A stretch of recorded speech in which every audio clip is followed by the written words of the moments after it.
what is your name, sir? I'm Luis Gabriel Reyes. So, when was the coffee established?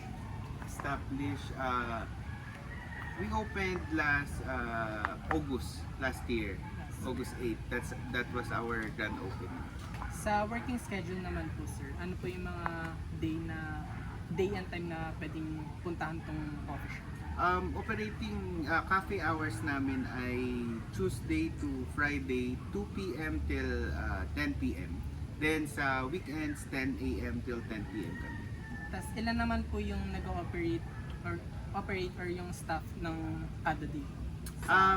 Daily we have around maybe 10 to 12 staff per shift dito sa cafe. Then pagka weekends maabot kami around maybe 17 pagka weekends kasi may mga part-time tayo. So sa first question po, sir, ano siya? How do you ensure consistent and high quality service for customers? You know what? Before we planned about this, kailangan magkaroon kami ng mga training. So prior the opening of the store, nagkakaroon kami ng mga prep talks, preparation talks, and then recitation of our core values. So yung nasa mga recitation na yon ay yung kung it's more about customer experience. So at least at beginning of the day naka-set na yung goals ng ating mga staff to provide the best service they can give sa ating mga customers.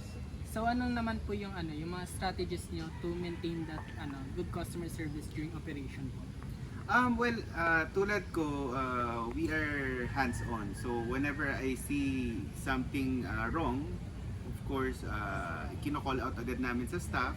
And then if hindi okay, let's say merong part na hindi malinis or basta if something is not right, then I will just correct it. Kung wala naman kami, meron kaming mga managers, meron din kaming mga dep heads na nagre-remind sa aming team. And ano din po, how do you resolve service problems, sir?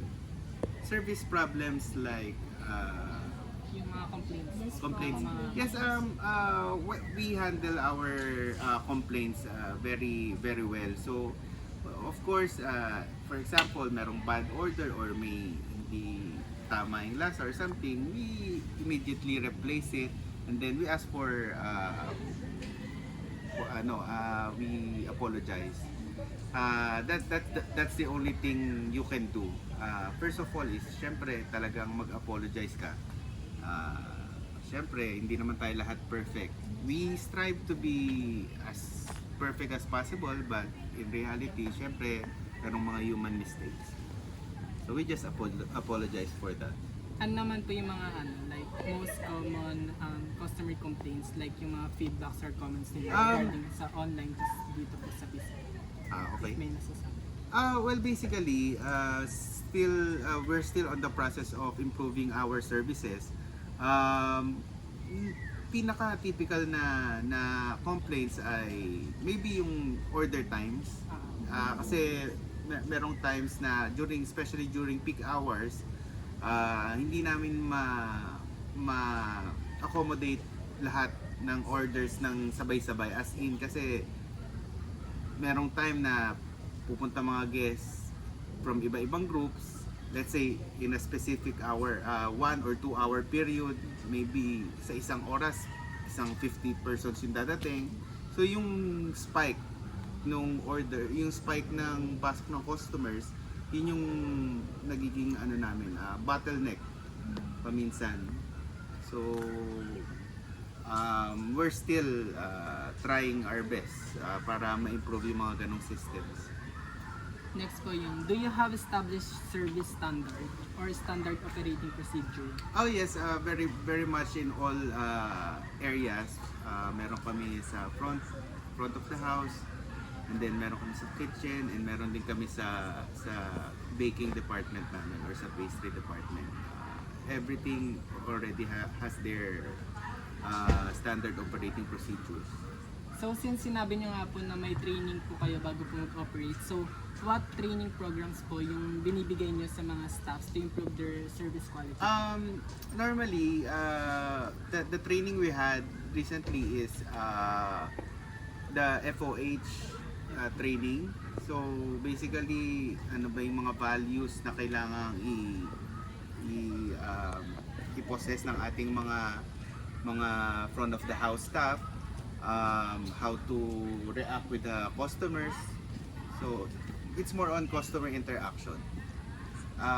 Then sa skills training, meron naman tayong ongoing training since yung mga hired natin ng mga employees are very competent.